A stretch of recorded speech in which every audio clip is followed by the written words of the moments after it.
Under my leadership, women would not have to pay taxes. No, they wouldn't. You're a woman. No taxes for you.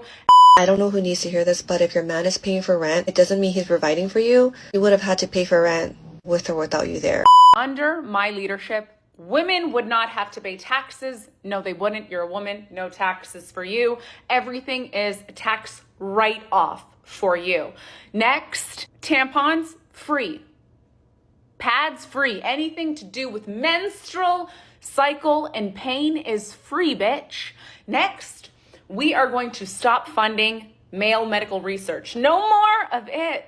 From now on, we are only doing studies and research for women on women's health only. From here on out, thank you so much. Next, all men must go to work under my leadership. Yes, you must. You must be at work, providing for any woman and every woman in your life. It's a requirement under my leadership, bitch. And finally, every man is guilty until proven innocent. That's just a quick little roundup under my leadership of what I'm aiming, okay? Thank you. This is a Simona project. The provocative monologue showcased controversial opinions on gender roles, sparking debate over equality, fairness, and competing expectations in modern society.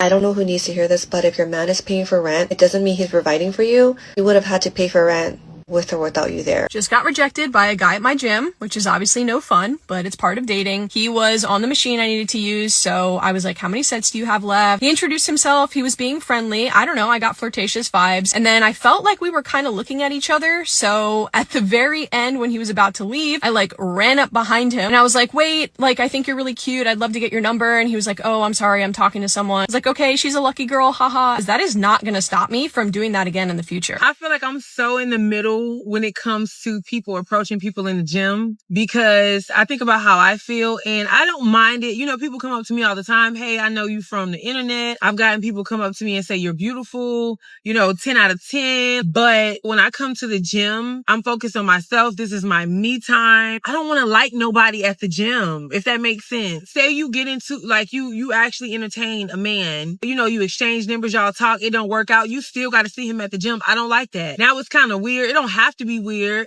but you still got that thought in your mind. I'm definitely not one approaching no man. And I may have missed out on my husband or something not approaching no man, because I just never felt like that was my place to do. I feel like men are the chasers. They are the ones that go and they're supposed to seek, It will be nice if you approach me or whatever. I will accept a compliment. I will even compliment a man, but to be trying to talk to somebody in the gym, I just can't do it, let alone going up to him. Girl, sister is bold. But I like that for her. She might find her husband soon, feeling like she can run up on a man and do her big one. I don't know. What y'all think about this? The conversation explored differing views on approaching potential partners, highlighting confidence, dating expectations, and modern relationship dynamics. When a woman is on a date with you, she's secretly paying attention to one specific thing. And it's not what you think. It's not what you wear. It's not the restaurant you choose, or even if you pay the bill. The number one thing she's secretly paying attention to, it's how you carry yourself. And it's happening in the moments you don't even realize. It's in the seat that you offer her, the way you drape your jacket over the chair. It's even in how you order off the menu. And this is not about her testing you. It's about how you make her feel in your presence. If you're fumbling, nervous, and unsure, it shows big time. And she's not going to be excited about seeing you again. But when you're calm, cool, and collected, she gets to relax into her feminine energy. And that means she'll be the one hoping for that second date. The dating advice emphasized how confidence, composure, and presence can shape first impressions and influence attraction from one perspective. Men don't chase women anymore. Fuck niggas. Cause honestly, y'all niggas these days are really some bad bitches. Prize. Lace them Nikes up and hit the pavement, baby. Men don't chase women anymore. He's a bitch. He's sassy. He's all these things. He just don't like you. That's what it comes down to. That's all it is. You could call a man anything under the sun. You could try to come up with any excuse to stroke your ego to make you feel good. The fact of the matter is, he don't like you. When a man likes something, when he wants something, he go gets it. Wow.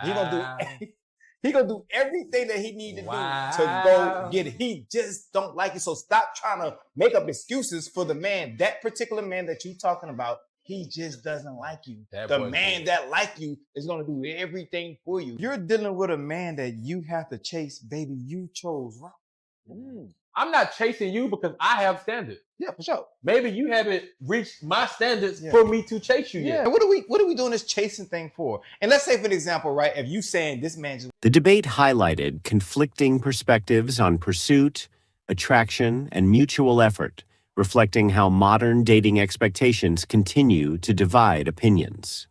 I like when guys think it's a flex to be like, I don't chase women. Okay, bye! Go find your husband then. Or you think those women need to be chased by the man like you? The fuck? The exchange highlighted opposing views on pursuit in modern dating, reflecting ongoing debate over attraction, effort, and relationship expectations. Right. This is why most men do not want relationships. I know there's this consensus or this mindset or this ideology where a lot of women are saying men are childish, they don't want relationships, men are such children. And that is actually the furthest thing from the truth. Let me tell you why a lot of men don't want relationships, yeah? And I will start with a story, like I always do. I was 18, and I was in college with this girl. So this was my woman friend back in the days, yeah?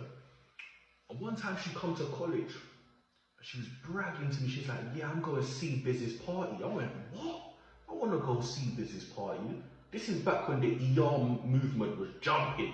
You're eating Nando's, you'll say ER. Do you understand? I'm thinking, right, that's looking lit.